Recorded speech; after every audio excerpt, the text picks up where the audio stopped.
Ang jeep, ano yan, pangmasa kasi sasakyan yun. Kasi mura nga nakakasakay yung mga tao.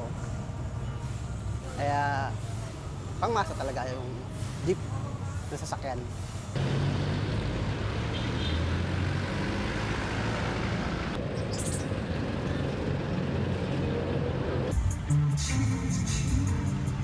Ang ayon ako, pero dapat kung inaayos naman ng operator ng jeep, hindi naman pinababayaan ng mga sira. Okay lang naman sana kung hindi naman inaayos naman yung jeep. Hindi naman siya yung bang may mga sira niya naayos. Kahit luma okay lang sana yun. Sana hindi na sana i-phase out.